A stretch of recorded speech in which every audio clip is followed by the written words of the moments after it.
One person is dead after an accident at the start of rush hour, and it's still affecting traffic in southwest Wichita. Good evening, everyone. I'm Stephanie Bergman. And I'm John Snyder. Thank you for joining us. We'll get to that story in just a moment, but first, weather really is the #1 story today. The Kansas Turnpike is closed, we are told, between El Dorado and Emporia because of flooding. That's the kind of thing the weather people have been dealing with the last 24 hours, and Dave's been tracking severe weather all afternoon. He's in the Pinpoint Weather Center, Dave.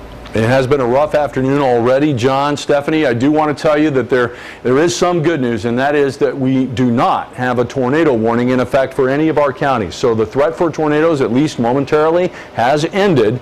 But we are still tracking a really strong area of storms from northeast Kansas all the way down into the northwest part of Oklahoma. General movement, as you can see, is west to east. And if you were outside today, you know we are still working with a very juicy atmosphere. And I think we're really already seeing this severe weather situation translating into a heavy rain situation. So we do have a couple of warnings. Let's touch bases on those. First of all, we did have a tornado warning earlier down in Barber County, but now that has been replaced with a severe thunderstorm warning. So south and west of the Medicine Lodge area, it is still possible in this area we could still see some nickel to maybe quarter-sized hail, but it really looks like this storm is really kind of transitioning over to a heavy rainmaker as well. So also I would give you a heads up to flooding generally south of Medicine Lodge. We still do have a severe thunderstorm warning for a few more moments in Harper County, Oklahoma. As you can see, that storm is just about to leave Harper County and our viewing area.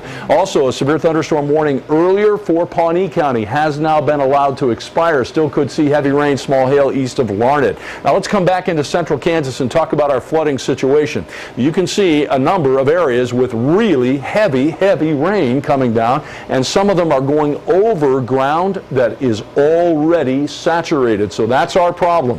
Right now, none in the Wichita area, but it's coming. It'll be moving in from Kingman County. Really heavy rain in Newton and McPherson out toward Lyons. We've also been watching this area especially careful, as you just heard. We've had one very heavy rainstorm go over the Turnpike area. Right now it's in Greenwood County and continuing to move to the east. But notice this, we have another area of rain coming right over the Turnpike. So here's the vulnerable area, and longtime residents will remember the terrible Turnpike flood event that occurred along this stretch. So we absolutely want to applaud our friends at the National Weather Service for being really aggressive, and the Kansas Turnpike Authority as well. There is another really heavy area of rain that's going to be going right over the Turnpike. You know how it is if you've been driving. We're going to see some high water on the Turnpike. That's why it's being closed. At this point, that does appear to be a really good call. We still do have a severe thunderstorm watch in effect for south central, southeast Kansas, northern Oklahoma till 11 o'clock. But again, John and Stephanie, my sense is that we're going to see this transition over to a heavy rain event, and flooding really could be the big headline when we see you again at 10 tonight. All right, Dave, thank you. Just to reiterate what Dave just said, the Kansas Turnpike is closed because of flooding between El Dorado and Emporia. And of course, we'll keep you up to date on when it may be open. Now, the rain could be a problem in Reno County. Part of Cow Creek is already overflowing its banks there. Emergency management says it's already flowing into ditches and fields, and residents should be prepared in case the situation there gets any worse. And now to that fatal wreck in southwest Wichita. One person has died in the crash just before 5 in the 2900 block of Southwest Street. We go now to Katie Tobby live at the scene. We are on the scene of that deadly accident. We're near the intersection of 29th Street South and West Streets, where traffic here has been completely blocked off due to this accident. If you want to check out the scene behind me, you can see that bubbling water there. We believe that's a broken fire hydrant there. We don't know yet if that fire hydrant caused the accident or if it was caused by the accident, although we have heard a report that part of the accident involved a car getting shoved into that hydrant. You can also see one of the vehicles involved, the white vehicle back there. We can tell you at this point that there is at least one victim that was killed in the crash. That victim's body is still here on the scene, waiting for police to wrap up their investigation here on the scene. We are also waiting for official police information so we can confirm exactly what happened and caused this deadly accident. But for now, you should know you should avoid the area of 29th Street South and West. For now, we're live in southwest Wichita. I'm Katie Tobby for KSN News. All right, Katie, thank you. Police are putting the faces of gang members front and center to get them off the streets. It's part of a new initiative unveiled this morning by the Wichita Police Department. KSN's Keonga Kelly has details.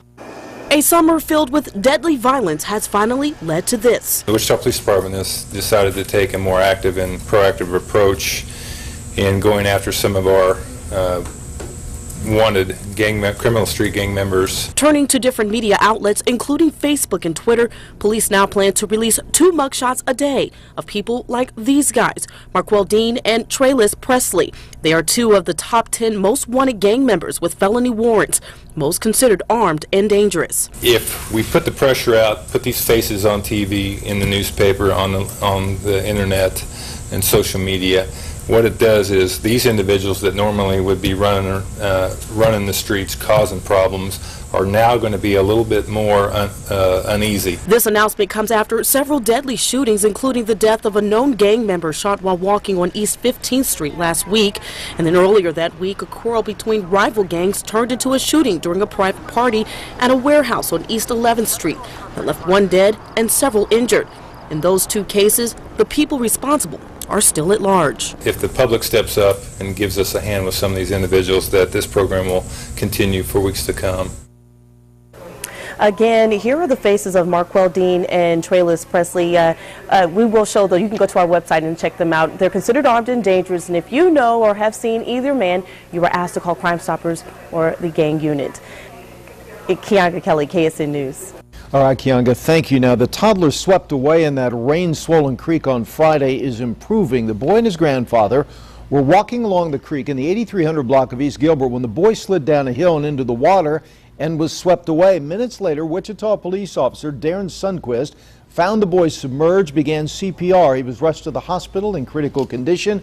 We've talked with the family. The little boy is doing much better. He's awake. He was asking his mother earlier for a drink of water. The doctors say they're encouraged by the boy's progress. Kansas City police are investigating after a baby was found dead. Officers and medics arrived at the scene to find the baby's body in the back of a trash truck.